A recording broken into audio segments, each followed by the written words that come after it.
La libre circulation des produits agricoles est une question cruciale qui se pose en Afrique de l'Ouest. C'est ainsi qu'elle a été au centre d'un atelier de formation régionale organisé les 8 et 9 mai 2025 à Bénin Royal Hôtel de Cotonou. Cet atelier régional de formation sur la facilité du commerce et de la libre circulation des produits agricoles en Afrique de l'Ouest est initié par la Fédération des chambres de commerce et d'industrie de l'Afrique de l'Ouest, FEWACI, et soutenu par la CEDEAO. Cet atelier est organisé à l'intention de la Chambre de commerce et d'industrie du Bénin, CCIB, de divers acteurs du secteur agricole, agrobusiness, transport déclarant en douane et transit, avec la participation des institutions régionales et des experts de la CEDEAO. L'objectif de cet atelier est de renforcer le dialogue entre les parties prenantes afin de lever les entraves à la libre circulation des produits agricoles, qui est un pilier essentiel de la sécurité alimentaire et de l'intégration économique régionale. Au cours de cet atelier de 2 jours, plusieurs activités ont été menées, notamment des présentations visant à informer les participants sur divers types de démarches, d'actions et d'initiatives à adopter par rapport à cette question et à leur offrir une meilleure compréhension des initiatives en cours. C'est vrai que les relations commerciales entre le Bénin et le Nigeria datent depuis longtemps. Elles sont complexes, elles sont multiformes comme nous le savons. Il y a beaucoup d'informels dedans, mais il y a également beaucoup de tensions qui sont intervenues entre le Bénin et le Nigeria, notamment la fermeture des frontières, etc. Donc nous sommes dans un contexte quand même assez historique, mais empreinte d'événements malheureux comme heureux. Donc, dans ce contexte, les documents d'exportation sont vraiment obligatoires pour que les exportations de manière formelle puissent se passer entre le Bénin et le Nigeria. Quand on vient au niveau du Nigeria, on se rend compte que la documentation est à peu près la même, puisqu'elle est délivrée par les structures seules du Nigeria. Donc, nous avons déjà la lettre de voiture, la facture commerciale que l'exportateur doit garder, sa liste de colissage également, le formulaire M qui est délivré par le service de la douane, le rapport d'évaluation avant arrivée, toujours douane, la déclaration unique des marchandises, l'importateur ou l'exportateur, le certificat de produit qui est délivré par NAFDAC, le certificat d'origine et également la note de sortie. Then we also had program with SMIDAN on dressmaker program where tailors in the textile industry, they came together, they had 2 days training and they had certification to train them as dressmakers, what you need, how you should sew, what kind of fabric for what kind of products you're developing. And all of that is to meet criteria to be able to sell on international platforms like the Jumia, the Amazon. With this training, you have a better knowledge of how you should present your product. So we facilitate international partnership and collaborations with MSMEs. We work with MSMEs from everywhere, from India, from China. We do a lot of business-to-business matchmaking. We want to have multiple incomes. Because at the end of the day, what do we want? Our bottom line is profits. It doesn't matter how we got into the niche of being an entrepreneur. We want to grow our business. We want to have profits. We want to be able to scale. To do that, we must know the basic things. Ensuite, il y a eu l'intervention de quelques participants. La population civile, nous sommes là. Le système commercial est là. Mais l'administration que nous sommes en train d'intester, ils ne sont pas présents.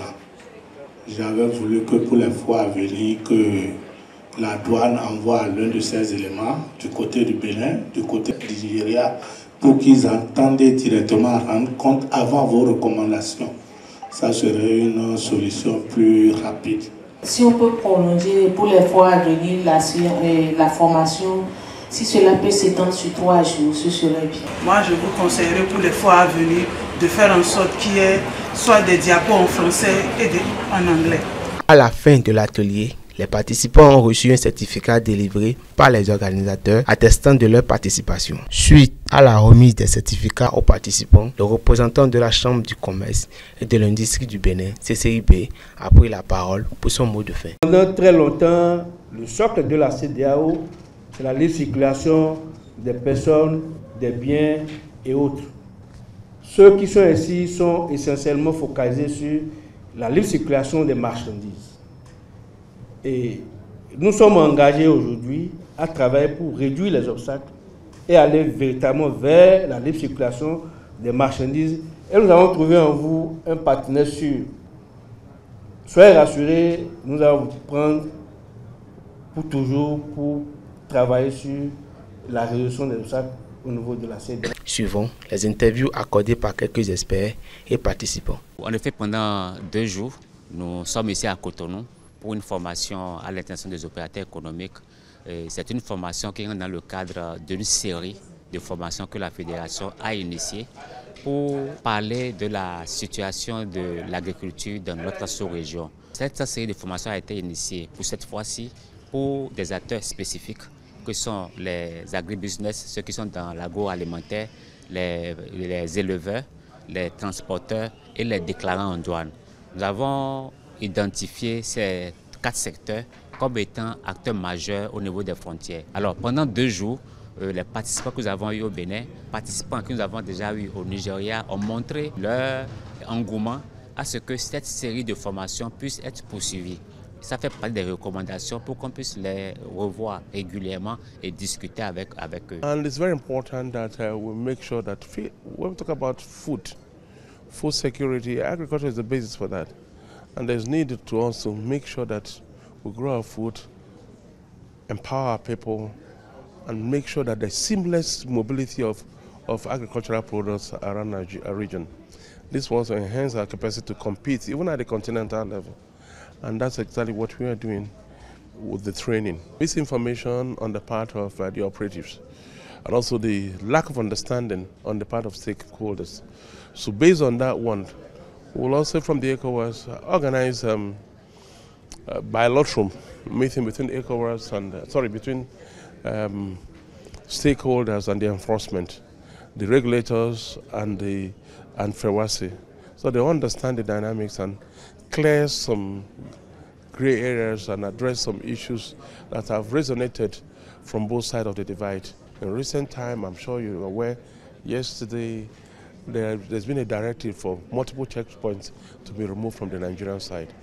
This is a way. But apart from the checkpoints, they also have internal issues in terms of harmonization of process, goods, acceptance of goods. The regulatory body must work together to make sure there's seamless mobility of goods and services in the region. Nous sommes au Bénin et nous sommes en bordure avec le grand voisin du Nigeria et nous constituons tous en même temps la CEDEAO. Donc quand on parle de libre circulation des produits agricoles, consiste d'un côté le transport. Et c'est grâce au transport que la libre circulation aura ses effets. Donc nous avons participé pour voir en quelle mesure nous allons tous pousser les États à la levée des barrières au niveau de la CEDEAO. Les 2 parties se sont convenus un échange entre les 2 institutions qui font le même travail. Chez nous, au Bénin, nous avons notre CCIB. Eux aussi, ils ont leur CCIB. Au Bénin, nous avons notre ABS. Eux aussi, ils ont leur NAFDAC. Alors, ces institutions, quand ils travaillent ensemble, ça peut alléger la tâche aux opérateurs économiques du Bénin et ceux du Nigeria. La principale attente, c'est prendre connaissance des textes de loi qui existent et se les approprier et pouvoir les utiliser lors de nos exportations vers le Nigeria.